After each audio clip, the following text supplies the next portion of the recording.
friends, today I am going to be giving my review for Leigh Bardugo's Shadow and Bone, and then giving a little comparison to my feelings about this versus season 1 of the Netflix series. Let's jump in. Shadow and Bone takes place in what is called the Grishaverse. It is a YA novel, and our protagonist in this story is Alina Starkov.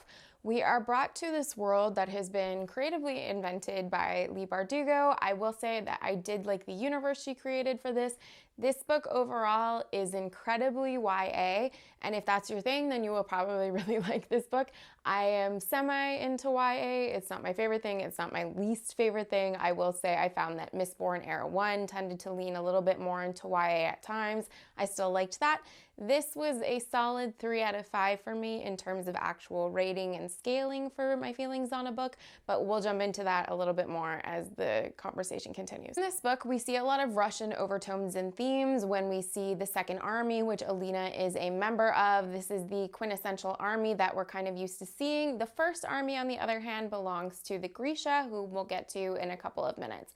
Alina is a map maker in this army, and her best friend Mal is a tracker in the military, and they have been told from the very beginning that they are going to be getting on a skiff and they are going to be going through the Fold. Fold is this massive blockage between West Ravka and all of the other neighboring states, which used to be one unified country. We are told that the Shadowfold was created by someone called the Darkling hundreds of years ago. He was called the Dark Heretic because he created this, and within the Shadowfold are monsters that are absolutely horrendous, and one cannot pass through the Shadowfold, or the Fold as it's called, without the assistance of the Grisha. Grisha are people who are able to use what they refer to as the small science, and in this case this can be some that are able to make your heart stop or make it beat faster. They're able to hear your heartbeat. Some can control fire, some can control water. The Darkling is a one-off. He is able to create darkness, and we come to learn very quickly on that Alina Starkov is a sun summoner. Now, I'm going to start to discuss some spoilers for this story, so if you haven't already watched the Netflix series and or read the book and think that you might want to, I suggest you stop listening here, but otherwise we're going to jump in and talk about spoilers now. Alina soon discovers that she is what is called a sun summoner, and a sun summoner is someone that can summon light, and this is someone that is in great need for the Empire because a sun summoner is the only person that could potentially destroy the Fold. Her powers are discovered miraculously when they go into the Shadowfold on this skiff. Her best friend and love interest Mal is attacked by one of these monsters that live in the Fold, and in order to protect him and save him, her powers burst forth from her body. She creates this massive amount of light, and it scares all the monsters away. It kills some of them, and they then are brought back to the shore. I say shore, there's not really any water in this regard, but it's fine. She's quickly then tested by the Dark One, and it is determined that yes, she is Grisha, and in fact she is a sun summoner. She is the one that they've been looking for many, many years, and she is quickly ushered off to a place called the Little Palace. Now, to understand the Grisha, we need to go back a little bit further. Alina was an orphan in this story along with Mal, and they grew up in an orphanage that was funded by this duke, and everyone when they come to be a certain age is tested to see if they are in fact Grisha.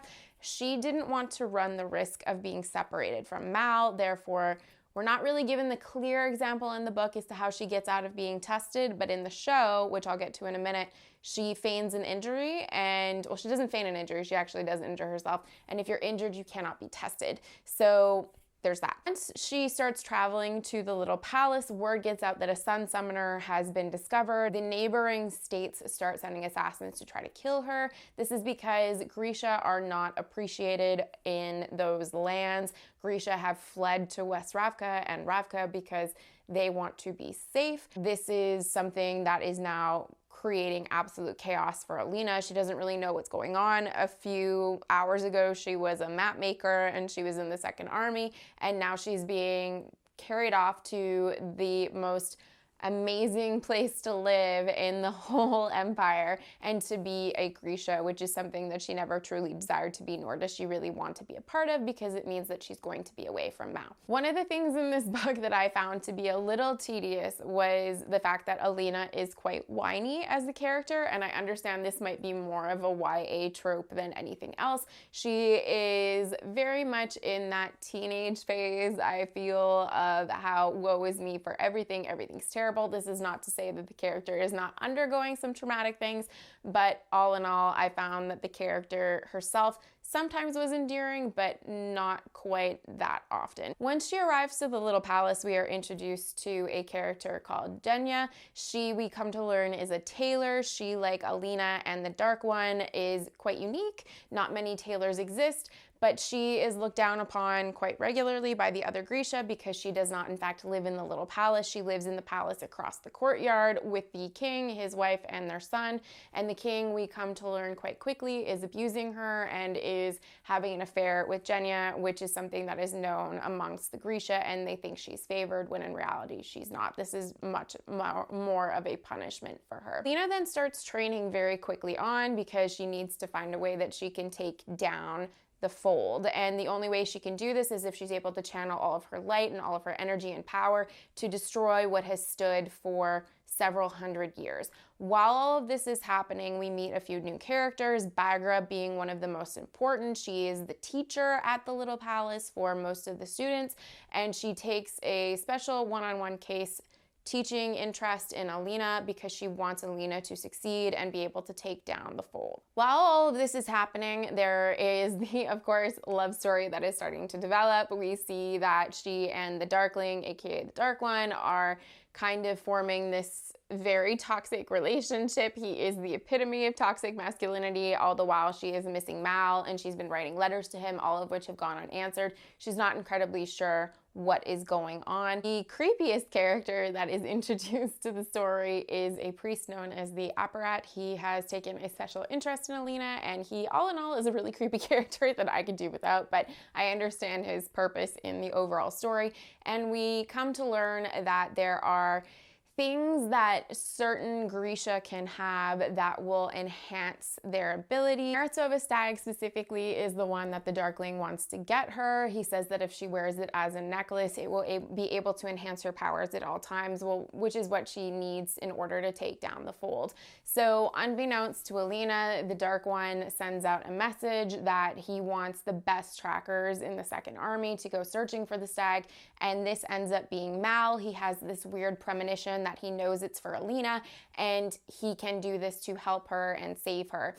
All the while, things are progressing at the little palace, and we see that Alina and the Darkling's relationship is kind of kicking it up to the next notch. They've kissed now, things are progressing, and right as things are about to kind of kick it up into high gear, Baghra shows up and says that Alina needs to flee and that the Darkling is actually the Black Heretic. He's lived for hundreds of years with hundreds of different names, and he is the one that created the Shadowfold, and he plans to try to control Alina and her power with Meritova Stag. She never thought that he would find it, but now that he's close, this is detrimental that she leave because he cannot be trusted, and she knows all this because she is his mother, which is supposed to be this very big reveal. And I found that when I was reading this in the book, it kind of was glossed over very quickly, and I didn't really love the way that this was portrayed. It's fine. The whole thing is just fine. When we get back to the story, we see Alina escape. She ends up being met up with Mal, and they find the stag. She wants to spare the stag, but the Darkling ends up killing it. It becomes this whole thing. And all in all, we get to the end of the book, and we find that Alina and Mal are able to escape, but things are definitely not good. The Darkling is still in control. People are still going to be hunting for her. It's sort of a mess, and then we know that there's a book 2, and that's gonna happen. Overall feelings for this book were that this book is fine. It was definitely not my favorite book that I've ever read. It had some key moments that I genuinely did like. I liked some of the characters. I specifically liked Genya. I thought that she was probably the most intriguing and interesting of all the characters. However, it had some not so great things that I didn't love about it, specifically the toxic masculinity and just the toxicity of the Darkling overall, and trying to make him seem like a viable match for Alina. didn't seem like something that we should necessarily be promoting to young readers, but I get why Leigh Bardugo put it in there. It's fine. I'm going to continue reading the series, and I'm going to do a comparison as to things that were different in the book and in the show, and I'm going to read for season 2.